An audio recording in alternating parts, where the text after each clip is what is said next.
body not looking like it looked before you had them, the stretch marks, the saggy boobs. Like, I'm 37 and I'm sure my I can't believe I'm saying this. I'm sure I have boobs of like a, well, I was gonna say 45-year-old, but like I love Real Housewives, and Cynthia from Real Housewives boobs are like, she's 50, but then they're paid for boobs. Yeah. So I feel like I've got the boobs of a 50 odd year old. I can't believe I'm saying that. So you're.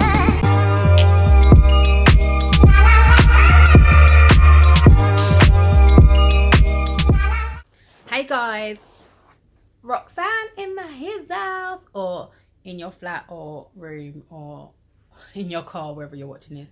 Hi, my name's Roxanne. This is Unapologetically Rocks, and yeah, if you're new here, click subscribe, and if you're not new, welcome back. I'm genuinely so appreciative of all the love and support that I'm getting. It's my small little channel, my small channel that started up, and I started Unapologetically Rocks just because I was tired of feeling like I wasn't being myself and just so worried about other people's opinions and perceptions of me. And I'm still working on that, so I'm not there yet. Take several seats when people say shit, but I still have my moments of doubt, and I still have my times when I don't feel like I'm genuinely being myself. But this is the whole reason for the journey, and so I want you guys to walk it with me. It's all about being authentic and not being perfect, and yeah, we're just gonna work through some shit. And so today was going to be today's talk.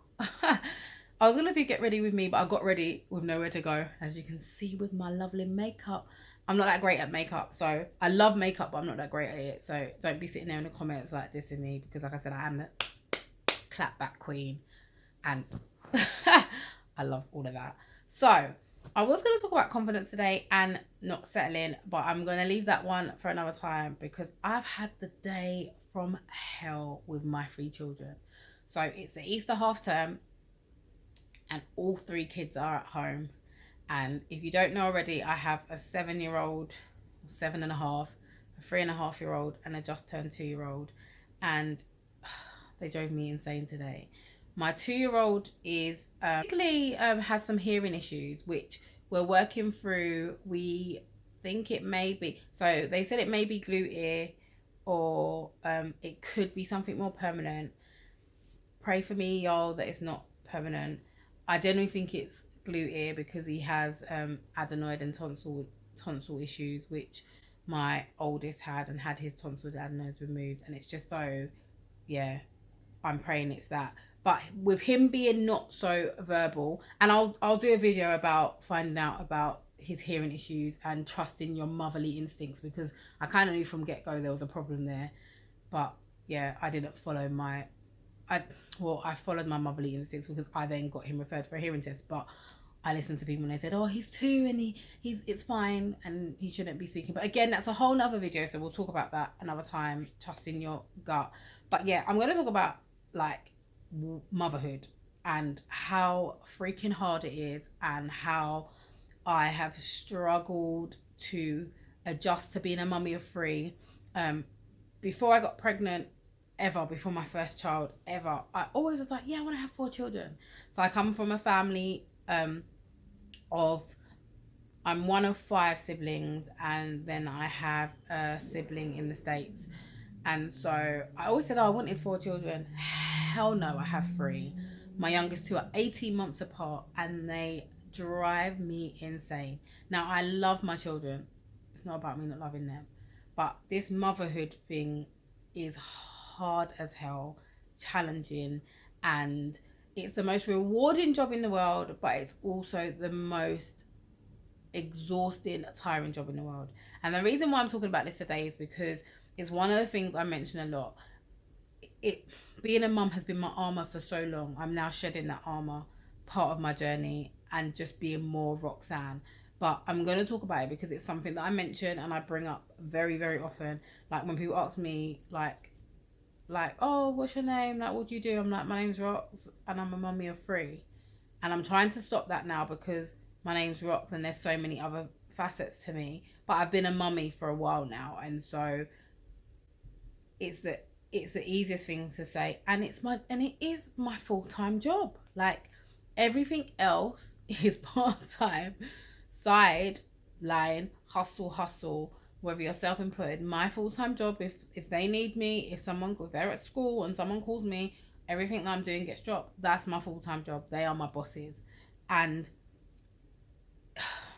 I'm telling you, like, the shit that has happened in becoming a mother, I'm regaining. I had lost all of my confidence. Obviously I gained weight. So with my firstborn, I was quite chunky before I had him, and then I lost a hell of a lot of weight on Cambridge. So if you want to know about that, I can let you know about that as well. But I lost a hell of a lot of weight on Cambridge. I kept it off until I got pregnant with him. And then after I had him, I had been, sorry, I get nervous on camera and then I just get gas. It's really like, we need to find a way to figure that shit out, because I can't be having gas on camera all the time. But anywho, so as I was saying, so I just clicked the camera. As I was saying, so like after I had him, I lost the weight. So I had a C-section with my firstborn. I lost the weight before I had him. C-section, went back to pre-pregnancy weight quite quickly. I guess there was some muscle memory, because I'd been going to the gym, spinning at all hours, and I was super young, so your metabolism is amazing.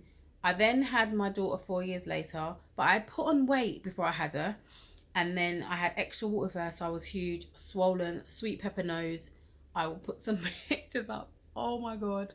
Had her naturally, didn't really lose the weight, lost a bit, got accidentally pregnant with last baby boy, and extra water with him, and was huge after him. I think I was 15 stone 11 after I had him. Like, the weight of a 6'1" man, like, it's that real. And trying to get that weight off has been a journey. I'm still not at, well, I was at goal weight, but with losing my dad, and if you haven't seen the video about losing my dad, then pop onto my channel and you'll see that. But with losing my dad, I had suffered with like a lot of depression, still struggling with that, and tended to drink my calories. And so I had got to goal weight just before he passed, and then funeral and all that happened, and I'm now back on my journey to being 11 stone, which shouldn't be far off. But sorry, I kind of sidetracked. But like, just having your children and your body not looking like it looked before you had them, the stretch marks, the saggy boobs. Like, I'm 37 and I'm sure I can't believe I'm saying this. I'm sure I have boobs of like a, well, I was going to say 45-year-old, but like, I love Real Housewives, and Cynthia from Real Housewives boobs are like, she's 50, but then they're paid for boobs. Yeah. So I feel like I've got the boobs of a 50-odd-year-old. I can't believe I'm saying that. So your body takes, anyway, I'm getting sidetracked. Your body takes a knock, which in turn decreases your confidence. You don't look the way you want to look. You're tired all the time, so you're cranky. Like, you never sleep properly again. I'm telling you, even now with my children sleeping through, well, my 2-year-old's going through a phase now where he's decided that he turned 2 the other day, and he just doesn't want to go to bed at normal time, and he wants to wake up at crazy o'clock in the morning, and he wants to make crazy noises because he can't articulate, so he makes a noise, which is annoying. But you never sleep properly again. When they sneeze, you hear, like, literally, if my 2-year-old breathes funny at night, I hear. I don't know how we do it. It's some kind of sciencey thing. I think I'm going to research that. That'll probably be my son's first home education topic. Like, why do women never sleep properly again after having you? So you never sleep properly again, so then you look tired, and if you don't sleep well, you look haggard. That's just it. Black circles under the eye. I have done my makeup today. I was going to make this get ready with me, but I have nowhere to go. Another kind of side effect of having children is you don't go anywhere. You have guilt. So if you do stuff, I've only just started to shed the mummy guilt. So now I do feel guilty, but I think it's about, so I never wanted to leave them before. It was a thing of like, I can't leave them with anyone. My daughter had a dairy allergy, so I never wanted to leave her with anyone anyway. I was so scared. She had anaphylactic dairy allergy, so I was so scared to leave her. Then no one wanted to have her anyway because they were scared that if they gave her something with dairy in it, she would have an anaphylactic shock, and then yeah, if anything happened to my pitney, you might as well go and dig your own grave. And so that was kind of it. So I never left her for 12 months. She breastfed till she was a year old. Another reason why my boobs are 50-year-old boobs and not 37-year-old boobs. But she breastfed till she was 12 months, not 12. Sorry, I was going to say till she was 12. She breastfed until she was 12 months. And then the only reason why she came off the breast is because I booked a flight to America and was like, yeah, you're eating solid, so figure it out. And then when I came back, she was still looking for the boob, but by that point they were shut down. And so I kind of lost my train of thought. So yeah, so I breastfed with her. So like, you never go anywhere. And with my first, I didn't really want to go anywhere because I was like, oh, he's my first baby, I just want to be with him all the time. And then with my second, I didn't have the choice to go anywhere. And then I got into a habit, and then blink, 8 years later, hardly gone anywhere. Not to say I never left my house, because I did, but I hardly went anywhere, because then it's like, do you want to burden people with 3 children? And so I always say to people, my friends, send your kids over. And they're like, no, but you've got 3. And I'm like, no, but 3 is no different to 5. 3 is no different to 6. And they obviously keep each other company. But where I am going with this is that motherhood as a whole changes your whole life. And if you have more than one and you are not prepared for it, it will sucker punch you, as it did me. I was sucker punched by motherhood. My ideal of motherhood and what I thought it would be is nowhere near what it is. The highs are high. The highs are amazing. Like when your oldest went away for a couple of days to stay with my brother and came back and was like, Mummy, I missed you and you're amazing, and it was cuddles and it was hugs. That's a high.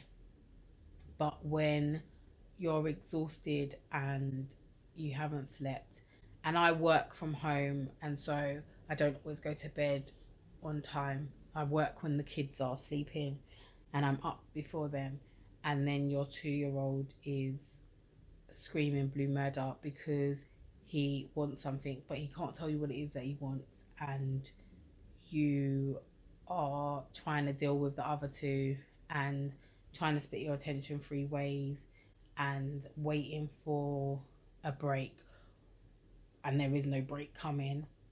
Low lows. I suffered with postnatal depression with my daughter. Luckily didn't get it with my baby boy because I had support. So I had a specialist midwife, and I will do a video about postnatal depression because I didn't even know I had it until after I had it, if that makes sense. So my daughter was very, very clingy. She couldn't take bottles. Both my children, my youngest 2 were tongue tied, which made feeding them very difficult. I had to have their ties and lip ties. I had lip ties lasered professionally. And so with the breastfeeding issue and the dairy allergy issue, I just never went anywhere. And she fed initially every hour to 2 hours. She had reflux, and because she couldn't latch properly and wasn't taking down the milk, she would want to feed more quickly. So I would put her down. Like with my oldest, I could put him down and leave him and then come out and spend time downstairs watching telly or whatever else. I couldn't do it with my daughter. I spent literally the first 8-9 months of her life, when she went to bed, I went to bed. And that just takes a toll on everything. Your relationship, who you are as a person, how you see yourself, the depression set in.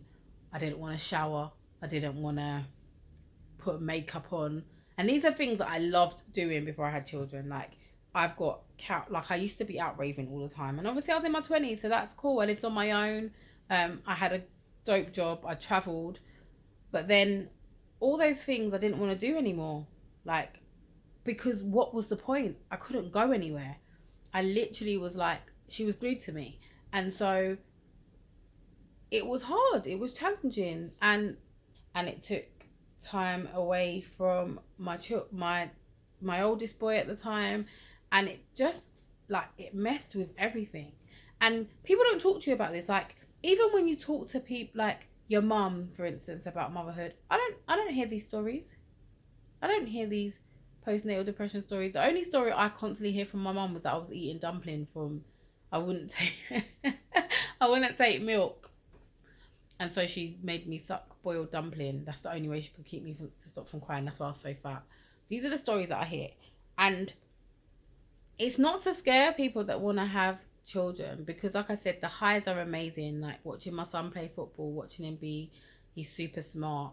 The love he has for me, how he is with his siblings, like when he goes to other people's houses and they come back and tell me how polite and sweet and caring and responsible he is, watching him grow into an amazing boy out outweigh the shitty times. But when you're in the shitty times, I'm literally like, I've had these conversations with my friends where I've said, like, I've got three and I don't regret my children at all, but I do wish that I hadn't got pregnant with my youngest. It was surprise. I found out very late in the pregnancy. I think I was just over 11 weeks. Didn't even know I was pregnant. I had been breastfeeding my daughter, so I hadn't had a period. And then I felt sick one day. I just felt sick one day, and two of my friend and my mum made a joke. Maybe you're pregnant, and I was like, hell no, like no. And I they had me thinking, so I went and took a pregnancy test, and lo and behold, um, yeah, I found out I was pregnant, and I was just like, and I didn't want to have him. Like I went and made all the plans, but I just couldn't do it. I just couldn't. And so he's here, and I adore him. And like I said, I wouldn't change it for the world, but it is so challenging. And I know it's gonna get easier because it's much easier than when I first had him. And they like Taylor, my daughter was 18 months, but still, it's hard work. And I want to shout out the mums, because like you feel like you're not doing a great job, but you are. Like you're present. Children just need love.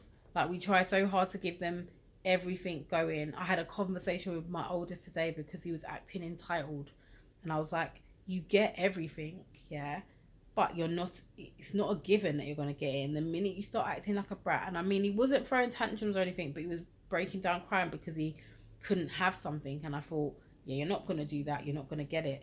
You're not getting it, because I like, he gets everything because he's a good child, but that doesn't mean you're entitled to it. And so you're feeling like you're not doing a good job.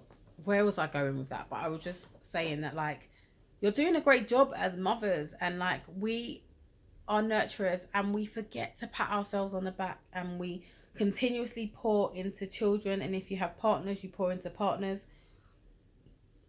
and without being any kind of way to the men, the lion's share of the work is with the mothers, and that's just the way it is. And it doesn't matter how involved the dad is, it doesn't matter how involved, how active he is, whether you're with him, whether you're co-parenting, whether you're married, whether you're living together, the lion's share of the work lies with the mum. And so a lot of the times we're pouring mums, and we're losing, like you're emptying yourself. You're literally emptying yourself into your children and into your partners and into your work, and you're not refilling yourself. And I look at it like, I mean, like I said, I have conversations where I speak to my friends, and I can just see that they're empty. They don't have to say, but I can see that they're empty. And it's like, you just have to take a minute and take a pause, because like if you're not filling yourself up, you're gonna burn out. And I've been there. I've been in burnout. I've sat in the corner and cried my heart out because they're driving me insane. I've screeched at the top of my lungs like, can everyone just shut up? Because everyone's going mad. And you're human, and you feel bad for it. And there's a lot of guilt that comes with that, but you can't feel guilty. Every woman, every woman, but every mum, every person needs a break. And a lot of times mothers don't get the break. And by a break, I mean like your kids go for a weekend somewhere to your parents, grandparents, if you have that, and you relax and do the things that you want to do.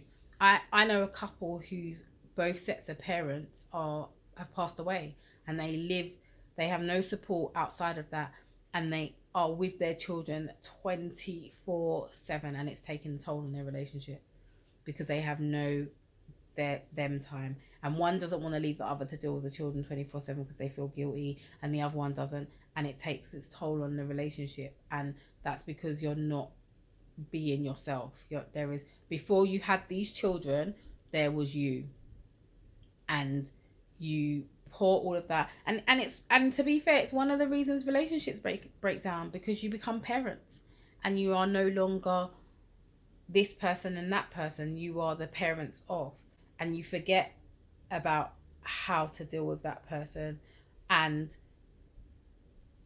you deal with them as a parent and not as your partner.